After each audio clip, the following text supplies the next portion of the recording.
Please stand. Masaya nating ipaghanda ang pagdating ng manunubos, tagapagligtas natin. Tuwiri mga landas, mga alitan ay tapusin, sapagkat si Kristo'y darating.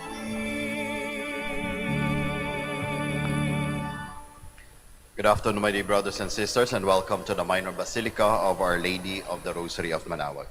We begin our celebration. We gather in the name of the Father, and of the Son, and of the Holy Spirit. Amen. The grace of our Lord Jesus Christ, and the love of God, and the communion of the Holy Spirit be with you all. And with your spirit. Sisters and brothers, let us now acknowledge our sins, and so prepare ourselves to celebrate the sacred mysteries. You were sent to heal the contrite of heart. Lord, have mercy. Lord, have mercy. You came to call sinners. Christ, have mercy. Christ, have mercy. You are seated at the right hand of the Father to intercede for us. Lord, have mercy. Lord, have mercy. May Almighty God have mercy on us, forgive us our sins, and bring us to everlasting life. Amen. Let us pray. Stir up our hearts, O Lord, to make ready the paths of your only begotten Son, that through his coming we may be found worthy to serve you with minds made pure. Through our Lord Jesus Christ, your Son, who lives and reigns with you in the unity of the Holy Spirit, God, forever and ever. Amen. Please be seated. A reading from the book of the prophet Isaiah. I am the Lord your God, who grasps your right hand. It is I who say to you, fear not, I will help you. Fear not, O worm Jacob, O maggot Israel. I will help you, says the Lord. Your Redeemer is the Holy One of Israel. I will make of you a threshing sledge, sharp, new, and double-edged, to thresh the mountains and crush them, to make the hills like chaff. When you winnow them, the wind shall carry them off, and the storm shall scatter them. But you shall rejoice in the Lord and glory in the Holy One of Israel. The afflicted and the needy seek water in vain. Their tongues are parched with thirst. I, the Lord, will answer them. I, the God of Israel, will not forsake them. I will open up rivers on the bare heights and fountains in the broad valleys. I will turn the desert into a marshland and the dry ground into springs of water.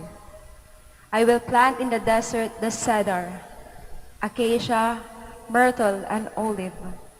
I will set in the wasteland the cypress, together with the plane tree and the pine, that all may see and know, observe and understand, that the hand of the Lord has done this. The Holy One of Israel has created it. The word of the Lord. Thanks be to God. The Lord is gracious and merciful, slow to anger and of great kindness. The Lord is gracious and merciful, slow to anger, and of great kindness. I will extol you, O my God and King, and I will bless your name forever and ever.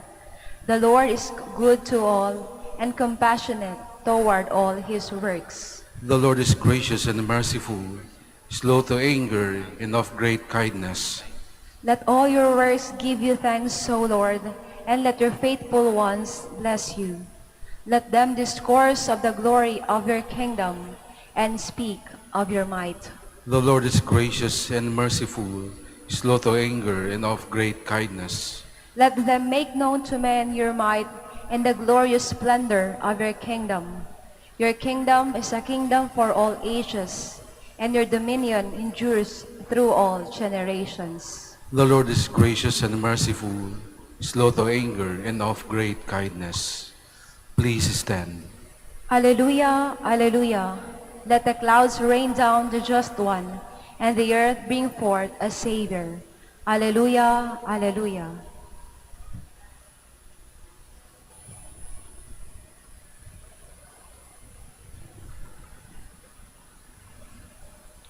The Lord be with you. And with your A spirit. reading from the Holy Gospel according to Matthew. Glory to you, O Lord. Jesus said to the crowds, Amen, I say to you, among those born of women, there has been none greater than John the Baptist. Yet the least in the kingdom of heaven is greater than he. From the days of John the Baptist until now, the kingdom of heaven suffers violence, and the violent are taking it by force. All the prophets and the law prophesied up to the time of John. And if you are willing to accept it, he is Elijah, the one who is coming. Whoever has ears ought to hear. Brothers and sisters, the Gospel of the Lord. Praise to you, Lord Jesus Christ. Please be seated. Magandang hapon po muli sa ating lahat. Alam ko po, familiar po kayo doon sa isang contest na napapanood natin sa TV, yung singing contest na ang pinagbabasihan ay boses lamang ng tao. Alam niyo po yon, habang kumakanta yung contestant, nakatalikod po yung mga judges at ang pinapakinggan nila, yung boses lamang. And whatever attracts them, yung kung ano man yung boses na nakaka-attract sa kanila, yun yung panalo sa kanila. Pipindutin na lang nila yung button and that is it. Ibig sabihin, base talaga doon sa boses ang sukatan ng panalo para sa kanila. I am thinking of this because I think it somehow resembles yung relasyon natin sa ating Diyos. Na kung tutuusin, sa ipinakita ni Juan Bautista, tayo ay parang mga boses. Tayo ay parang mga boses. Kaya ang tanong na lang sa atin, anong klaseng boses po ba tayo? Anong klaseng boses po ba tayo? Alam niyo po, napaka-importante ng boses para sa ating lahat. Nung nakaraang linggo, ang homilya na ibinigay sa atin ng ating Archdiocese ay paalala na magkaroon tayo ng boses, lalong-lalo na sa darating na eleksyon. Magkaroon ng boses kapag nakakita ng dayaan. Magkaroon ng boses pag nagkakita ng vote buying. Kaya very important kasi pag hindi daw tayo nagkaroon ng boses, tayo din yung mahihirapan. Diba? Napaka-importante ng boses. Yung pinag-uusapan na synod, ang hinihingi ay boses ng karamihan o boses ng lahat ng miyembro ng simbahan. Hindi lamang boses ng mga pari, mga madre, mga obispo. Tayong lahat ng miyembro ay dapat magkaroon ng boses. Sabihin kung ano ba yung karanasan natin sa simbahan. Because that is the meaning of synod. That we share, we dialogue our experiences. Paano? Sa pamamagitan ng boses. Ang ating character sa ating ebanghelyo sa araw na ito, si Juan Bautista, ay isang boses. Isang boses that cries out in the wilderness, crying out, prepare the way of the Lord, make straight his paths. Make straight his path. Dapat matuwid ang daan sa pagdating ng ating Panginoong Diyos. Dapat malinis ang daan sa pagdating ng ating Panginoong Diyos. Yun ang boses ni Juan Bautista. At ang boses niya, siguro sa contest, parang very unique. Very unique. And I tell you, doon sa contest na napansin ko, yung importante yung uniqueness ng boses. Kasi kapag yung boses mo doon sa contest na yun, pare-pareho lang doon sa ibang contestant, o pare-pareho lang ng mga existing singer, walang kakaiba sa'yo. So dapat something unique. And the voice of John the Baptist was something very unique. Bakit? Hindi kasi sumang-ayon o hindi umayon yung boses ni Juan Bautista kung ano yung uso sa panahon niya, kung ano yung laganap sa panahon niya, kung ano yung naghahari sa panahon niya. Bakit? Ano po ba yung naghahari sa panahon niya? Nandun lagi yung korupsyon. Nandun lagi yung pagkasilaw sa kayamanan. Nandun ang pagkasilaw ng pera. But John's voice was something very unique. Hindi siya umayon doon sa mga existing na boses ng kanyang panahon. Kaya nga pag nagsasalita siya, yung mga existing na boses, yung mga nalunod sa kapangyarihan, nalunod sa pera, nalunod sa korupsyon, ang sinasabi sa kanya, shh! Tumahimik ka. That at some point, kasi very unique, hindi siya umayon anong nangyari sa kanya. Pinatahimik talaga. Hindi ba? Pinapatay si Juan Bautista. His head was served in a platter. Bakit? Dahil sa kanyang unique na boses. Hindi siya sumang-ayon sa kung anumang meron sa kanyang panahon, sa kanyang paligid, but rather, sumang-ayon siya sa kagustuhan ng Diyos. Yun ang boses ni Juan Bautista. He kept his faith with God. Hindi man popular sa iba, but he was very much pleasing sa mata ng Diyos. Kaya nga papuri na lamang ang narinig natin sa ating Panginoong Hesukristo pagdating kay Juan Bautista. Di ba? Grabing mga pananalita ang ibinitawan ng ating Panginoong Hesukristo kay Juan Bautista. Sabi niya, Amen, I say to you, among those born of women, sa lahat ng ipinanganak sa mundong ito, there has been none greater than John the Baptist. Diba? Grabe, ano? Wala nang mas matindi pa. Wala nang mas dakila pa kay John the Baptist. Bakit? Dahil nga doon sa kanyang boses na very unique. Unique in a sense kasi hindi siya sumang-ayon sa umiiral sa kanyang panahon. Rather, laging sumasang-ayon ang boses ni Juan Bautista sa kagustuhan ng Diyos Ama sa langit. Kaya ang ganda ng boses ni Juan Bautista. Paano naging maganda ang boses ni Juan Bautista? Paano naging attractive ito sa mga tagapakinig niya? Kasi kung meron mang hindi nagustuhan ang boses niya, marami din talagang na-attract sa boses ni Juan Bautista. Kaya nga, ang dami niyang disipulo, ang daming nagpabaptize sa kanya. Kaya nga nung dumating ang ating Panginoong Hesukristo, he was also very, kind to get and to be in that baptism of John. Kahit na si Juan Bautista humbly, ay hindi ako karapat-dapat na magbaptize sa iyo. Pero ang ating Panginoong Hesukristo recognized his baptism. Ang dami-dami niyang disipulo. Bakit? Anong meron ba sa boses ni Juan Bautista? 3 bagay siguro ang pwede nating pagtuunan ng pansin. Ang boses ni Juan Bautista, tutuusin ay boses ng Diyos sa kanyang panahon. At ano yung laman ng boses ng Diyos?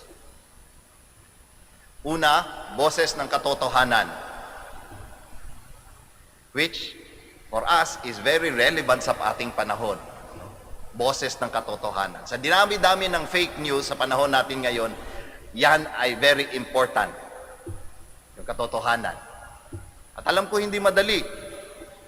Masakit marinig ang katotohanan. Pero kailangan upang maging kaaya-aya tayo sa pandinig, sa paningin, sa puso ng Diyos.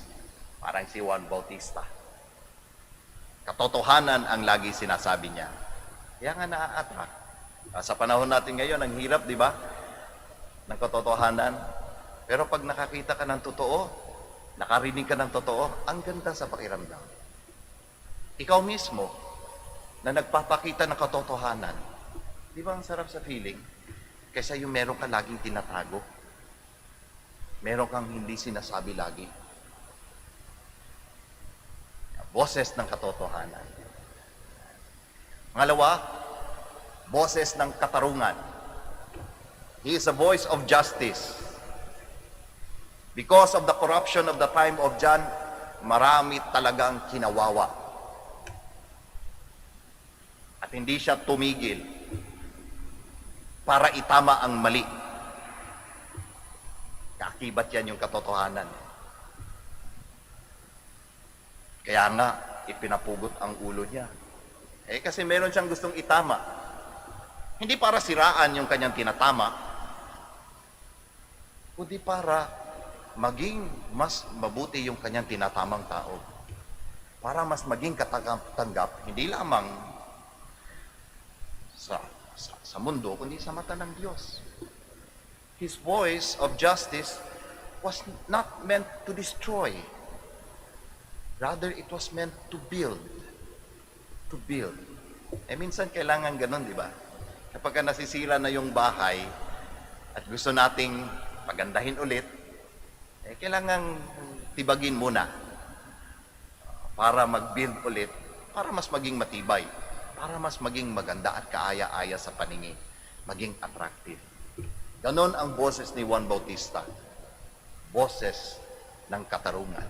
Voice of justice. Kaya nga ang panawagan, make straight the path. That is justice. Making straight the crooked ways. At ang pangatlo, ang boses ni Juan Bautista, boses ng pagmamahal ng Diyos. At alam natin ang pagmamahal ng Diyos ay kaakibat lagi yung kapatawaran. Kaakibat lagi yung kaligtasan. Kaya nga, hindi siya tumitigil sa pagpapahayag ng kaharian ng Diyos, sa pagpapahayag ng pagdating ng kaligtasan. Kasi ang boses na yon ay boses ng pagmamahal ng Diyos, boses ng awa ng Diyos. Kaya ang ganda ng boses ni Juan Bautista. Kaaya-aya sa mga nananampalataya, kaaya-aya sa pandinig ng Diyos. Kaya ang magandang tanong sa ating lahat ngayon, lalong-lalo na parating ang panahon ng Adbyento, anong klaseng boses tayo? Anong klaseng boses tayo sa mundo natin ngayon? Sa ating pamilya, anong klaseng boses tayo? Nakakarinig ba yung mga anak natin? Mayroon po tayong mga anak ng boses ng pagmamahal? O boses na kinatatakutan ng mga anak tayo? Sa mga katrabaho, kung meron tayong negosyo, sa daily engagement natin, anong boses meron tayo? Boses ng katotohanan ba ang naririnig sa atin? O puro kasinungalingan? Para saan? Para magkamal ng sariling pera o kwarta. Sa mga naaapi, anong klaseng boses tayo? Tayo ba'y tumutulong upang sila ay makatayo? O tayo yung boses na kinakawawa palalo sila? Anong boses po tayo? Alam niyo po, si Juan Bautista, sinasabi ko kanina, hindi ganon katanggap-tanggap yung boses niya. At mari, kapag yung boses natin ay boses ng Diyos, may boses katotohanan, boses ng katarungan, boses ng pagmamahal, maring hindi katanggap-tanggap sa panahon natin ngayon. Kaya it is very challenging. But as always, in the eyes of God, John the Baptist was greatest among those born of women. Tayo kaya, anong klaseng boses tayo? Kanino tayo kaaya-aya? Sa mundong ito o sa pandinig ng Diyos? Magsitayo po tayong lahat. The Lord Jesus praised John the Baptist for bringing the people to God by preaching repentance. In prayer, let us intercede for the people of the world and their needs. In every petition, let our answer be, Lord, hear our prayer. Lord, hear our prayer, that the leaders of the Church may continue to call people to turn away from sinful ways. Let us pray to the Lord. Lord, hear our prayer. That men and women who are entrusted with authority may make justice flourish in our time. Let us pray to the Lord. Lord, hear our prayer. That the poor and the downhearted may hear the good news of salvation. Let us pray to the Lord. Lord, hear our prayer. That we may hold on to what is good and avoid every form of evil. Let us pray to the Lord. Lord, hear our prayer. That the faithful departed may see the salvation of God in His kingdom. Let us pray to the Lord. Lord, hear our prayer. Now in the silence of our hearts, we offer our personal and our particular intentions, and we also pray for the intentions of this Mass.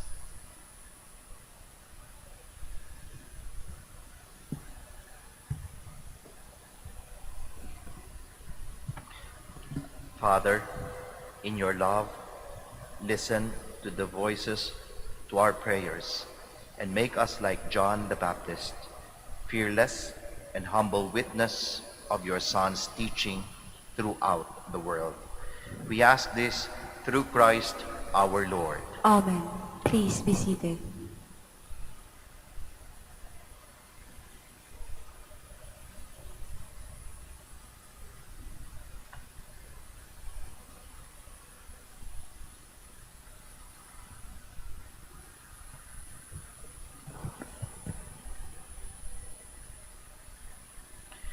Blessed are you, Lord God of all creation, for through your goodness we have received the bread we offer you. Fruit of the earth and work of human hands, it will become ours. It will become for us the bread of life. Blessed be God forever.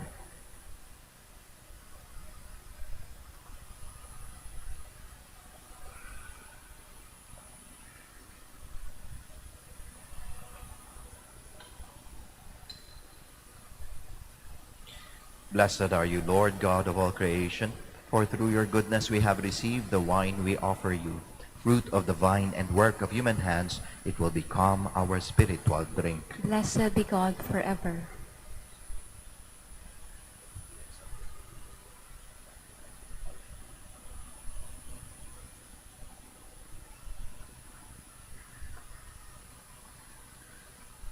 Please stand.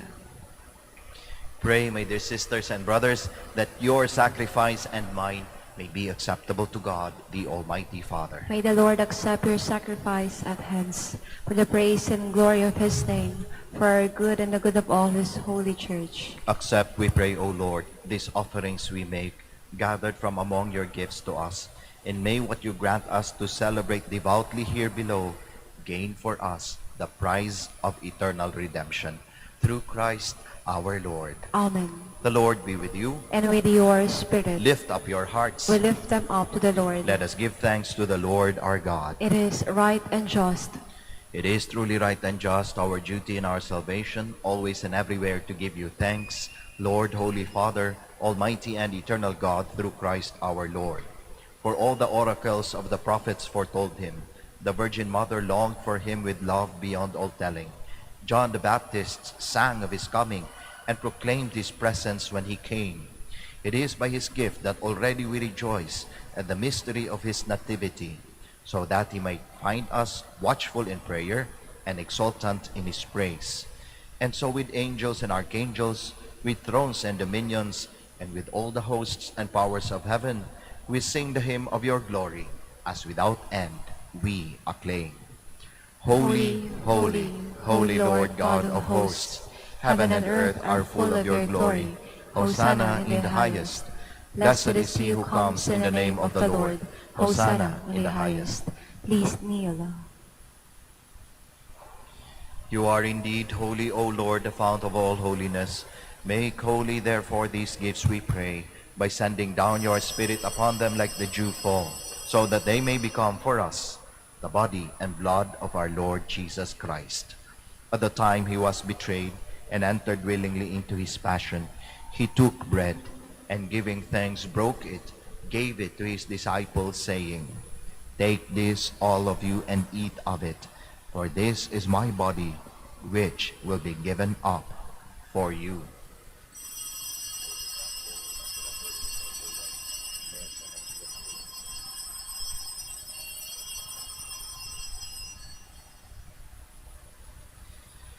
In a similar way, when supper was ended, he took the chalice, and once more giving thanks, he gave it to his disciples, saying, "Take this, all of you, and drink from it, for this is the chalice of my blood, the blood of the new and eternal covenant, which will be poured out for you and for many, for the forgiveness of sins.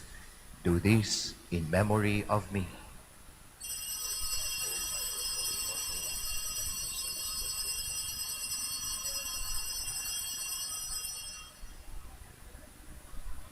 The mystery of faith. When we eat this bread and drink this cup, we proclaim your death, O Lord, until you come again. Therefore, as we celebrate the memorial of his death and resurrection, we offer you, Lord, the bread of life and the chalice of salvation, giving thanks that you have held us worthy to be in your presence and minister to you. Humbly we pray that partaking of the body and blood of Christ, we may be gathered into one by the Holy Spirit. Remember, Lord, your church spread throughout the world, and bring her to the fullness of charity, together with Francis our Pope, Socrates our Bishop, Fidelis his Assistant Bishop, and all the clergy. Remember also our brothers and sisters who have fallen asleep in the hope of the resurrection, and all who have died in your mercy. Welcome them into the light of your face. Have mercy on us all, we pray, that with the Blessed Virgin Mary, the Mother of God, with Blessed Joseph, her spouse, with the blessed apostles, with Saint Dominic and all the saints who have pleased you throughout the ages, we may merit to be co-heirs to eternal life, and may praise and glorify you through your Son, Jesus Christ. Through him, and with him, and in him, O God, Almighty Father, in the unity of the Holy Spirit, all glory and honor is yours forever and ever. Amen. Please stand.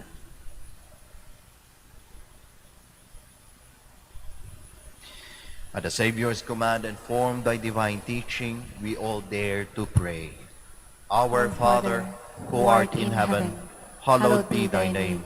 Thy kingdom come, thy will be done on earth as it is in heaven. Be with you always. And with your spirit. We offer each other the sign of peace. Peace be with you, peace be with you.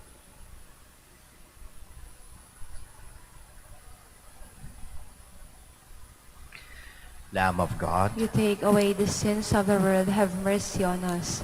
Lamb of God, who take away the sins of the world, have mercy on us. Lamb of God, who take away the sins of the world, grant us peace. Please kneel.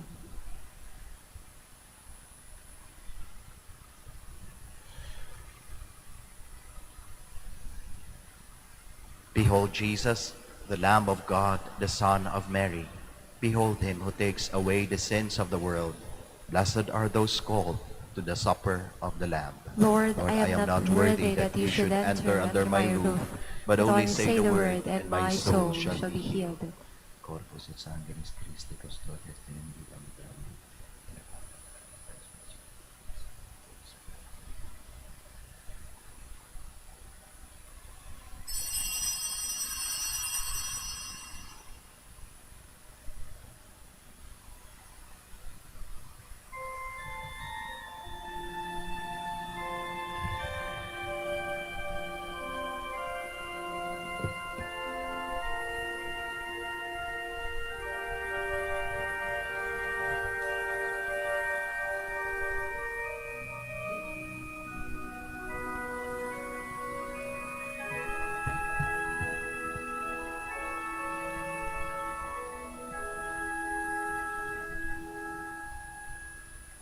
Kay kulo ng ng mundo,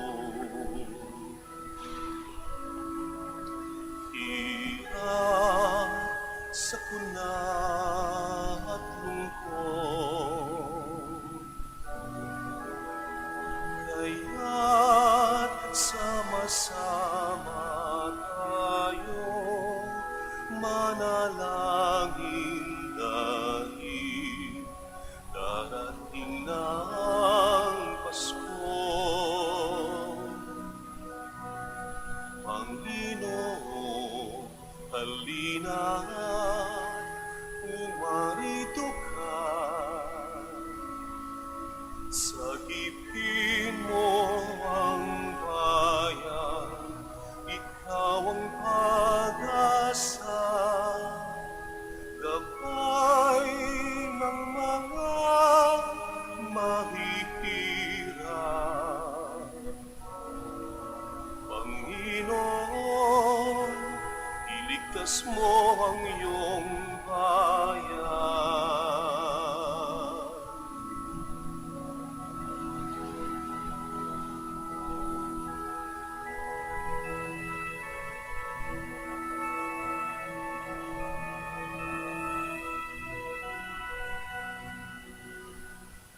Ba't kay saya dapat ng Pasko?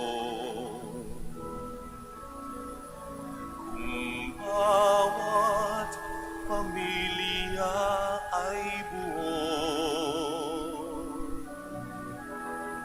kaya idalangin natin ang bawat tahanan bago sumapit ang Pasko.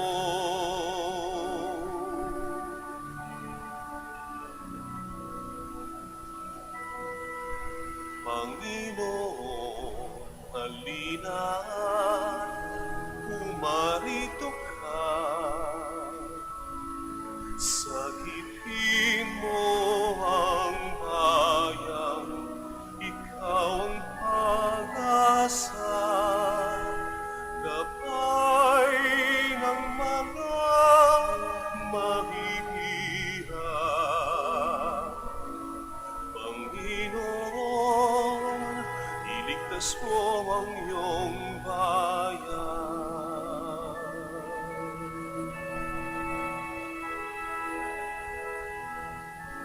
Di ba't kay saya dapat ng Pasko? Kung bawat pamilya ay buo, kaya't idalangin natin ang bawat tahanan bago sumapit ang Pasko.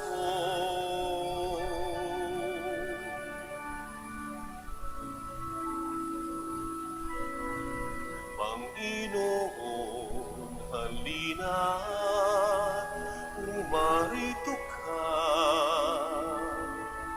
Sagipin mo ang bayan, ikaw ang pag-asa. Gabay ng mga mahihirap. Panginoon, iligtas mo ang iyong bayan.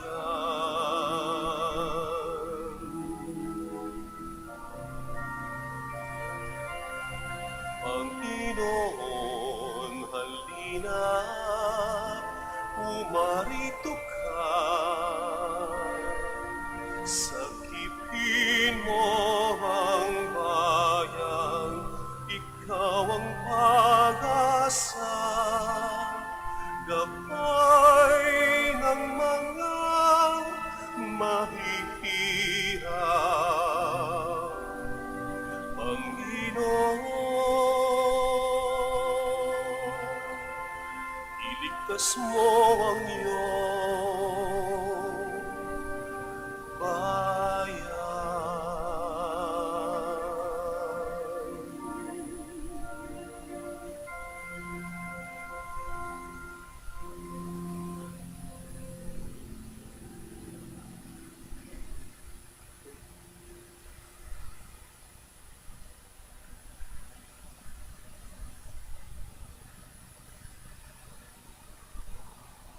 Please all kneel for the prayer for the elections. Let us pray that the forthcoming national and local elections may truly reflect the will of the Lord who guides the destinies of nations. Let us pray together. Deliver us, Lord, Deliver us, Lord. from coercion, intimidation, violence, and terrorism, Deliver us, Lord. from dishonesty, lies, and all distortion of truth, Deliver us, Lord. from bribery, graft, and all conspiracy for fraud, Deliver us, Lord. from gullibility to the deceptive and blindness of perspective, Deliver us, Lord. from threats, intimidation, and perverse language. Deliver us, Lord. Let us pray together. Hear us, Lord. Hear us, Lord.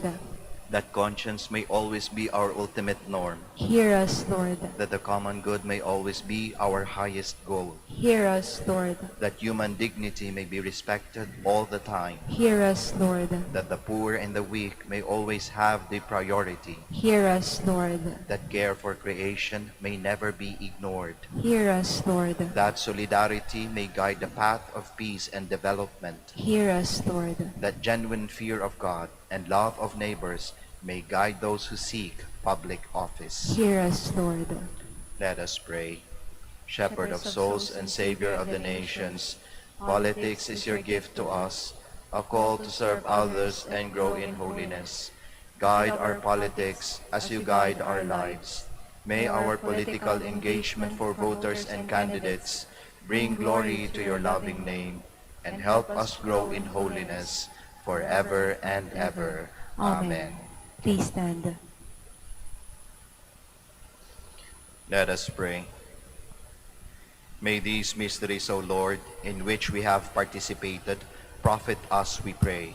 For even now, as we walk amid passing things, you teach us by them to love the things of heaven and hold fast to what endures.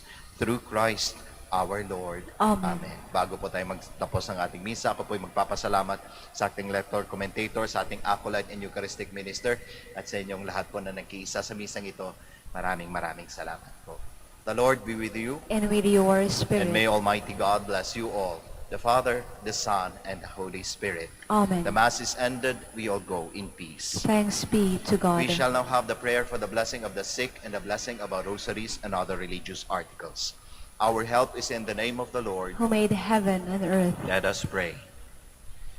God, our Almighty Father, by your blessing you give us strength and support in our frailty. Turn with kindness towards our brothers and sisters. Free them from all illness and restore them to good health through the intercession of Our Lady of the Rosary of Manaoag, so that, in the sure knowledge of your goodness, they will gratefully bless your holy name. We ask this through Christ our Lord. Amen. In memory of the mysteries of the life, death, and resurrection of our Lord Jesus Christ, and to the honor and glory of the Blessed Virgin Mary, Mother of Christ and Mother of the Church, Our Lady of the Rosary of Manaoag, may these rosaries, images, candles, oils, and other religious articles, our devotees and pilgrims, be blessed and made holy. In the name of the Father, and of the Son, and of the Holy Spirit. Amen.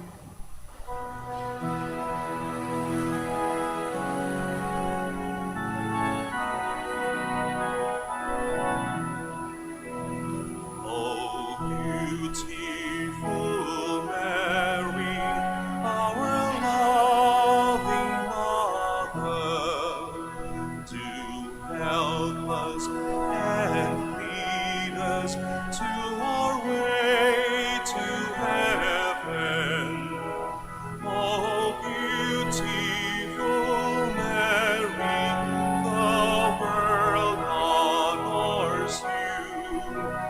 O beautiful Mary, our loving Mother, do help us and lead us to our way to heaven. O beautiful Mary, the world honors you. O beautiful Mary, our loving Mother, do help us and lead us to our way to heaven. O beautiful Mary, the world honors you. O beautiful Mary, our